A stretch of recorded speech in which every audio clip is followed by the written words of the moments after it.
अस्सलाम वालेकुम वरहमतुल्लाह। आज की क्लास का हम आगाज करते हैं। छठे साल में हम दाखिल हो चुके हैं। इससे पिछली क्लासेस अगर आपने अटेंड करी हैं तो आपको आगे के टॉपिक्स भी आसानी समझ में आएंगे, नहीं तो आप चैनल पे जाके बाकी क्लासेस को सीक्वेंस से अटेंड करते हुए आए। अच्छा, छठे साल में क्या हुआ था कि देखें, जब मुसलमानों ने हिजरत कर ली थी मक्का से तो तकरीबन 6 साल गुजर गए थे। उन्होंने खाने काबा का तवाफ नहीं किया था, खाने काबा नहीं देखा था। और खाने काबा की मोहब्बत तो एक मुसलमान के दिल में इस कदर होती है कि वो तो तड़पता है खाने काबा देखने के लिए। और वो सहाबा कराम जिन्होंने आप सल्लल्लाहु अलैहि वसल्लम और सहाबा कराम जिन्होंने जो है रिहायशी ही मक्का मुकरमा के थे और अरसे से 6 साल से खाना काबा नहीं देखा, 5 साल से, तो उनकी क्या कैफियत होंगी।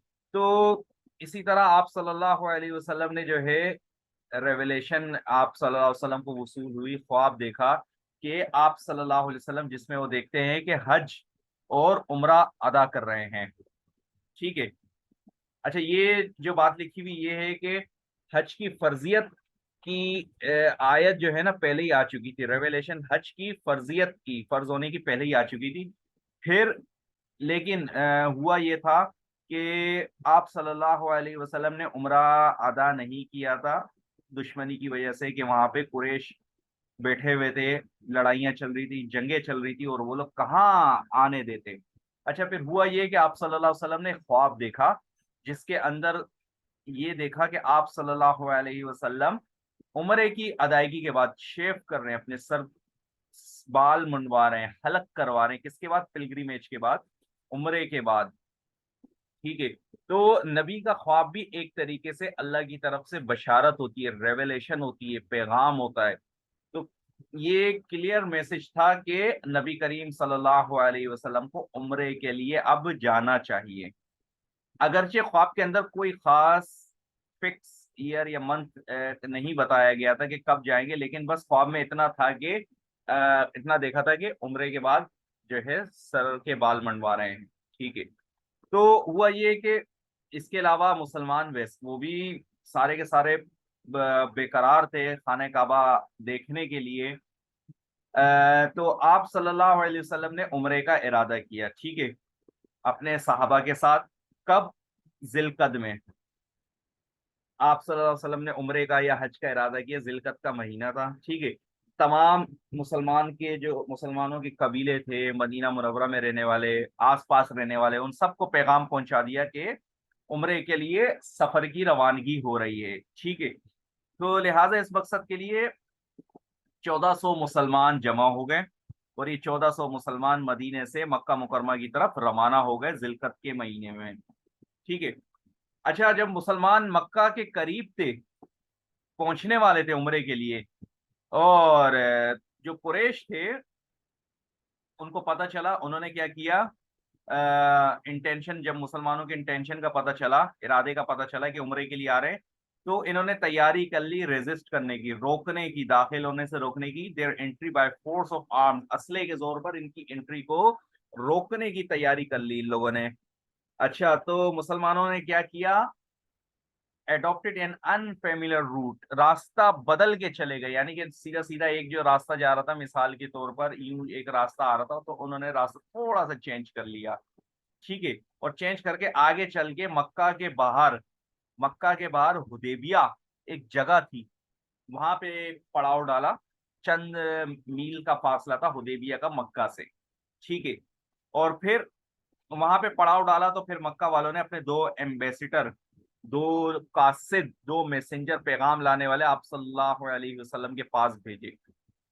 और उनकी तरफ से कौन आया था? कुरैश वालों की तरफ से उरवा बिन मसऊद was sent to convince the holy prophet सल्लल्लाहु अलैहि वसल्लम। आप सल्लल्लाहु अलैहि वसल्लम को समझाने के लिए कुछ शराइत कि भाई आप अंदर मक्का मुकरमा में दाखिल नहीं हो सकते। उरवा को भेजा, आप दाखिल नहीं हो सकते, लिहाजा आप वापस चले जाएं मदीना। ठीक है। ये पैगाम भेजा था कुरैश ने। अच्छा, आप सल्लल्लाहु अलैहि वसल्लम ने क्या जवाब दिया उन लोगों को? We did not come to fight, हम भाई लड़ाई करने नहीं आए हैं। We came to visit the sacred house, हम मुकद्दस घर की जियारत के लिए आए हैं। But if they refuse and wish to fight, अगर वो मना करेंगे, लड़ाई करना चाहते हैं, आई विल फाइट देम, मैं लड़ूंगा अंटिल आई डाई और अल्लाह डिसाइड, यहाँ तक कि मैं शहीद हो जाऊं या फिर अल्लाह का जो फैसला हो। अच्छा, अरवा उर्वा जो थे ये वापस ये बंदा वापस चला गया, और आप सल्लल्लाहु अलैहि वसल्लम का जो बिहेवियर था, और आप सल्लल्लाहु अलैहि वसल्लम के सहाबा का आप सल्लल्लाहु अलैहि वसल्लम के साथ जो फेथफुलनेस थी, उसको देख के बहुत ये बंदे ये बंदा मुतासिर हुआ, बहुत इंस्पायर्ड हुआ। और जब कुरैश के पास वापस गया तो उर्वा ने कहा, I have seen the courts of Caesar Rome, मैंने रूम का जो कालसर है उसका भी कोर्ट देखा, कोर्ट से मुराद यानी कि उसकी भी मजलिस देखी है मैंने। चौसरॉयज ऑफ पर्शिया, यानी कि फारिस का जो खुसरो है, खुसरो बादशाह का नाम था पर्शिया का, उसका भी मैंने दरबार देखा है। नेगस अबिसीनिया, हबशा का जो बादशाह था नेगस, उसका भी मैंने दरबार देखा है, ठीक है। But I have never seen a sovereign so well obeyed, यानी कि इतनी ज्यादा यकजहती, मोहब्बत और फर्माबरदारी मैंने कहीं भी नहीं देखी, जैसा कि मोहम्मद सल्लल्लाहु अलैहि वसल्लम के साथ उनके सहाबा की थी। The respect and faith his companions have in him is unprecedented and unimaginable, कि जो रिस्पेक्ट उनके सहाबा ने आप सल्लल्लाहु अलैहि वसल्लम को दी है कि हम उसका इमेज भी नहीं कर सकते, सोच भी नहीं सकते, इस किस्म की रिस्पेक्ट सहाबा देते हैं। अच्छा, कि फिर वो क्या बताया उर्वा ने कि जब वो बोलते हैं, when he speaks no one speaks, कोई भी बात नहीं करता। No one has courage to raise his head and look at him, किसी में इतनी हिम्मत नहीं है कि वो इतनी हिम्मत करे कि अपना सर उठाकर आप सल्लल्लाहु अलैहि वसल्लम की तरफ देखे। व्हेन ही परफॉर्म्स एब्लूशन, जब ये वुजू अदा करते हैं, they do not let water fall to ground, जो सहाबा है they do not let water, पानी को जमीन पे गिरने नहीं देते, जो आप सल्लल्लाहु अलैहि वसल्लम के जिस्म मुबारक से टकरा कर पानी गिर रहा होता है वुजू करते वक्त, वो जमीन पे गिरने नहीं देते, बर्तन लेके भर लेते, they catch it and rub it on their faces, वो अब पानी को ले लेते हैं और अपने चेहरों पे जिस्म पर मल लेते हैं, एंड हैंड्स और हाथों में। आई थिंक, मेरा ख्याल है, it will be good for us, हमारे लिए अच्छा होगा, टू लेट हिम परफॉर्म, कि उनको हम उम्रा अदा करने दें। ये किताब का नाम है जिसमें ये नरेशन लिखी हुई। Two other emissaries receive the same impression, Urwa के साथ दो और भी मैसेंजर आए थे कुरैश की तरफ से पैगाम लेकर, उन लोगों का भी सेम यही फीलिंग, यही इंप्रेशन था आप सल्लल्लाहु अलैहि वसल्लम का दरबार देखकर। अच्छा, describe what the delegates told Quraysh about the intentions of Muslims, they refused the entry of Muslims in Makkah, कि कुरैश ने told the Quraysh about the intentions of Muslim, बजाय इसके कि कुरैश बताते मुसलमानों के इंटेंशन के बारे में, ये जवाब देते कि मुसलमान क्या, जो उन्होंने उर्वा ने जाके जो पैगाम दिया था कि ये उनका इंटेंशन है, इसके बारे में कुछ कहते, उन्होंने सीधा ही जो है रिफ्यूज कर दिया मुसलमानों की एंट्री को, कोई बात नहीं सुनी कि बस मुसलमान मक्का में दाखिल नहीं होंगे। फिर आप सल्लल्लाहु अलैहि वसल्लम ने भेजा उस्मान रजी अल्लाह तआला अन्हु को कि आप जाएं मक्का के अंदर और कुरैश वालों से बात करें और उनको बताएं कि भाई हम लड़ाई करने नहीं आए, हम सिर्फ उम्रा करने के लिए आए।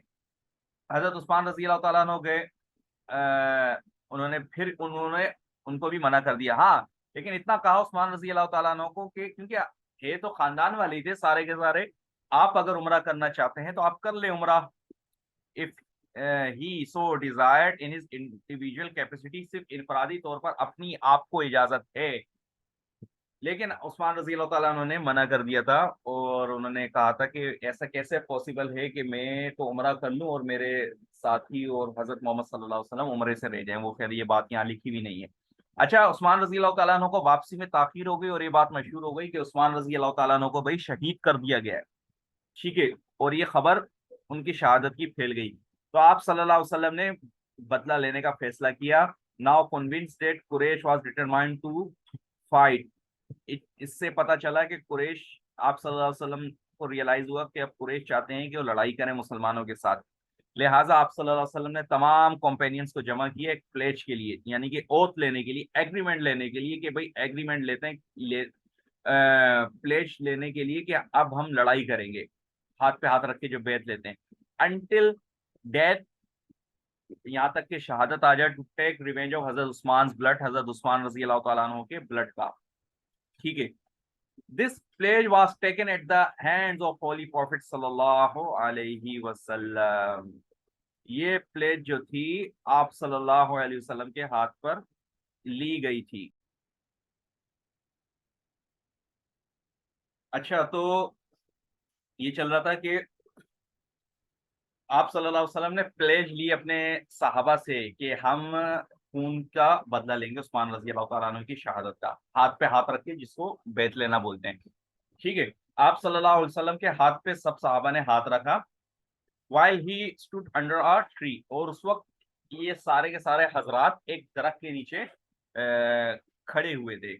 और उस जगह को हुदैबिया कहते हैं, और जो प्लेज लिया गया उस प्लेज को बेत रिजवान कहते हैं। बेत कहते हैं प्लेज को, अरबी का वर्ड है, इसका मतलब है एग्रीमेंट, और रिजवान, बेत रिजवान। ठीक है। He pledge the pledge of Allah pleasure, अल्लाह की रजामंदी वाली प्लेज। और फिर इस पर एक कुरान पाक की आयत भी नाजिल हुई, surely Allah was pleased with the believers when they swore allegiance to you under the tree। अल्लाह ताला उन लोगों से, बिलीवर से खुश है कि जब इन्होंने आपके साथ मुआहदा किया, कसम खाई दरख्त के नीचे। देन ही न्यू, वो जानता है, what was in their hearts, कि उनके दिलों में क्या है। देयरफॉर ही send down tranquillity upon them, उनके दिलों में एक सुकून, तसल्ली डाल दी, नाजिल कर दी। And rewarded them with a near victory, और अनकरीब उनको एक पेश आने वाली फतह, विक्ट्री नसीब करी। अच्छा, जब सारे के सारे सहाबा ने प्लेज ले ली थी आप सल्लल्लाहु अलैहि वसल्लम के हाथ पे, तो फिर आप सल्लल्लाहु अलैहि वसल्लम ने अपना stuck on right hand on on left. ठीक है। आप सल्लल्लाहु अलैहि वसल्लम ने अपने राइट हैंड पे, सबने राइट हैंड पे हाथ रखा, और आप सल्लल्लाहु अलैहि वसल्लम ने अपना लेफ्ट हैंड अपने राइट हैंड पे रखा, ये उस्मान रजी अल्लाह तआला अन्हु की तरफ से, कि ये उस्मान रजी अल्लाह तआला अन्हु का हाथ है। एंड टुक प्लेस फॉर हजरत Usman as thought he was present in person, ऐसे जैसे कि वो खुद मौजूद हैं, उनकी तरफ से हाथ रखा। ठीक है। ये प्लेज एक शो करती है मुसलमानों का, मुसलमानों की डेमोस्ट्रेशन की किस तरीके से ये आप सल्लल्लाहु अलैहि वसल्लम के साथ खड़े हुए, इस चीज की परवाह किए बगैर कि कुरैश के साथ क्या मामला पेश आएगा, कुरैश उनके साथ क्या करेंगे अगर वो लड़ाई करते हैं। तो ये एक बेहतरीन एग्जाम्पल है। अच्छा, इत्तेफाक से, खुशकिस्मती से हजरत उस्मान रजी अल्लाह तआला अन्हु बहुत जल्द वापस आ गए, और फिर दोबारा नेगोशिएशन, गुफ्तगू का सिलसिला दोबारा से शुरू हो गया। और इस बार कुरैश ने अपना एक बंदा भेजा, सुहेल बिन अमर। ठीक है। ये बंदा कुछ शराइत लेकर आया कुरैश की तरफ से, और to negotiate a treaty of peace, एक अमन का मुआहदा तय करने के लिए बंदा कुछ शराइत लेकर आया। After his meeting with Holy Prophet sallallahu alaihi wasallam, a 10-year treaty was concluded. It included the following terms. एक 10 साला एग्रीमेंट साइन किया आप सल्लल्लाहु अलैहि वसल्लम ने, और उस 10 साला एग्रीमेंट के जो पॉइंट थे, अक्सर पॉइंट मुसलमानों के खिलाफ थे।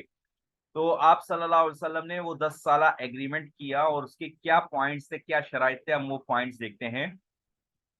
वो ये था कि भाई इस साल तो मुसलमान वापस चले जाए उम्रा किए बगैर, इस साल इजाजत नहीं है। अगले साल आए उम्रा करने के लिए, लेकिन मक्का के अंदर, मक्का मुकरमा में 3 दिन से ज्यादा स्टे नहीं कर सकते। और ये होली सिटी मक्का मुकरमा को बगैर असलह के विजिट करेंगे, आएंगे असला लिए बगैर। सिर्फ तलवार लाने की इजाजत है, वो भी तलवार उनकी शीट्स में होगी, यानी कि म्यान जिसे बोलते हैं, जो तलवार रखने वाली जो चीज होती है, शीट जिसे बोलते हैं, उसके अंदर होगी।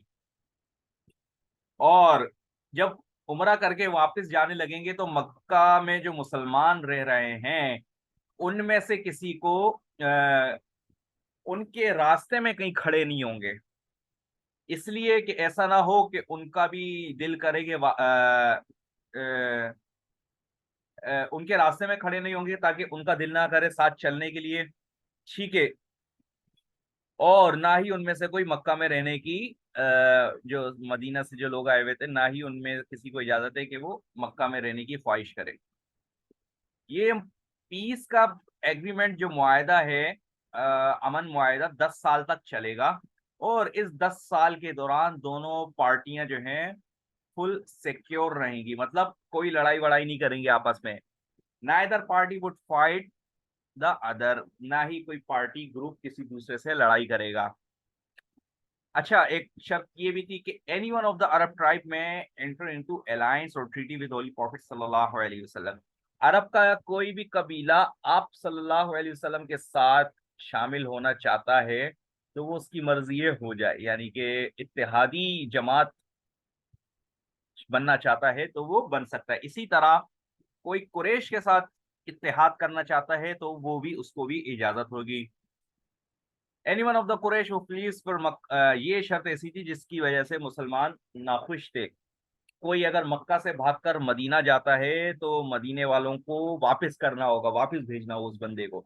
लेकिन इसी तरह मदीने से भागकर कोई मक्का जाएगा तो मक्का वाले उसको वापस नहीं करेंगे। The Muslims in general were not satisfied with the terms of the truce. इस शराइत से, इस एग्रीमेंट से खुश नहीं थे, क्योंकि इसके अंदर मुसलमानों की कमी थी, बेइज्जती थी थोड़ी सी। ठीक है, मुसलमानों को नीचा दिखाया गया था इसके अंदर। लेकिन वो खामोश रहे आप सल्लल्लाहु अलैहि वसल्लम के खातिर, जबकि आप सल्लल्लाहु अलैहि वसल्लम जानते थे कि इसके बेहतर नताइज फ्यूचर में आएंगे, जबकि सहाबा को ये चीज मालूम नहीं थी, इसलिए वो बज़ाहिर नाखुश थे। ठीक है। आप सल्लल्लाहु अलैहि वसल्लम ने डिक्लेयर किया कि ये एक बहुत बड़ी फतह है, ये एग्रीमेंट, ये हुदैबिया वाला एग्रीमेंट बहुत बड़ी फतह है। फिर कुरान पाक की आयत नाजिल हुई, surely we have given you a victory, a clear victory, हमने आपको एक फतह दी है, एक वाज़ेह फतह। अच्छा, हुदैबिया के पॉइंट्स को जरा हाईलाइट कर लेते हैं। हुदैबिया के पॉइंट्स क्या हैं, इंपॉर्टेंस में कह रहा हूँ। The peace treaty was great victory because the Muslims were no longer preoccupied with war. सबसे बड़ा फायदा इसको ये हुआ कि अब मुसलमान थोड़े जंगों की टेंशन से बाहर आए। हर वक्त पहले जहन में यही खतरा रहता था कि शायद अब कोई हमला कर दे, अब कोई हमला कर दे, हर वक्त जंग की तैयारी के लिए तैयार। तो कम से कम इस जहनी टेंशन से निकले, जो प्री ऑक्यूपाइड विद वार जो थे, मतलब वार में घिरे हुए थे, उस चीज से बाहर निकले। Rather they concentrated their efforts on inviting people. अब उन्होंने क्या किया, बजाय जंगों के अपने एफर्ट्स लगाए मजीद लोगों को इस्लाम की दावत देने के लिए। एक फायदा ये है सबसे बड़ा इनको हुआ। ठीक है।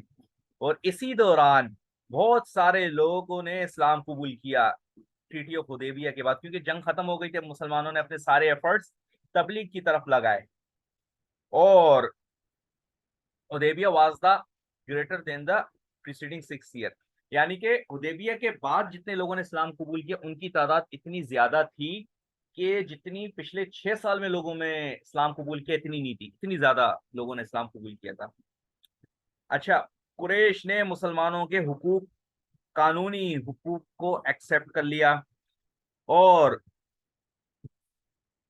उनके सियासी और मजहबी हुकूक को भी कुरैश ने एक्सेप्ट कर लिया। और उन्होंने अंदाजा लगा लिया कि मुसलमानों को राइट है दूसरों को इस्लाम की दावत देने का। उनके हुकूक का भी अंदाजा हो गया कि ये अपना राइट इस्तेमाल करके दूसरों को दावत दे सकते हैं।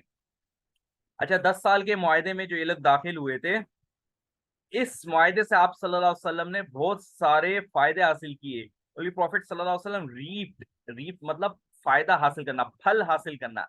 Several political and strategic advantages, सियासी और बहुत सारा हिकमत हिकमत वाले फायदे हासिल की। मिसाल के तौर पे मदीना मुनव्वरा जो था started to be reckoned with an equal power with Mecca. Medina मुनव्वरा अब एक मक्का मुकरमा के बराबर ताकत वाला शहर बनने लगा, जाना जाने लगा in the eyes of whole Arabia, पूरी अरब खित्ते की आंखों में कि भाई मदीना भी अब एक बड़ा इलाका है। इसी के साथ साथ मदीना बिकम आ सेंटर, एक ऐसा मरकज बन गया around which all the tribes were United under the banner of Islam, जहां पे आके और दूसरे कबीले दूसरे इलाकों के लोग भी जो है इस्लाम के झंडे के नीचे आके खड़े हुए।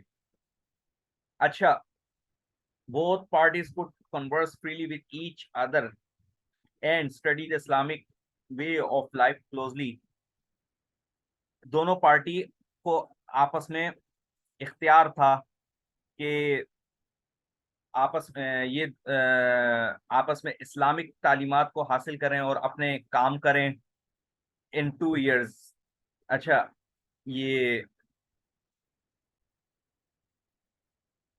अच्छा तो दोनों पार्टियों को मौका मिला आपस में बात करने का भी एक दूसरे से, और इस्लामिक वे और जिंदगी को करीब से देखने का भी मौका मिला। जब उनके कासिद आए थे मैसेंजर्स, उन्होंने इस्लामिक लाइफ को करीब से देखा।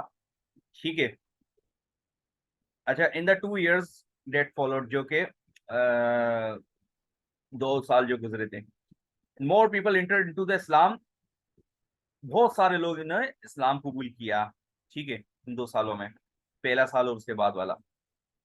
अच्छा, बहुत सारे मुसलमान जनरल्स जैसे कि खालिद बिन वलीद, हजरत अमर बिन आस एक्सेप्टेड इस्लाम। इतने बड़े बड़े जो कुरैश के जो वो थे कमांडर्स थे, उन्होंने भी इस्लाम कबूल कर लिया था इसी हुदैबिया के बाद।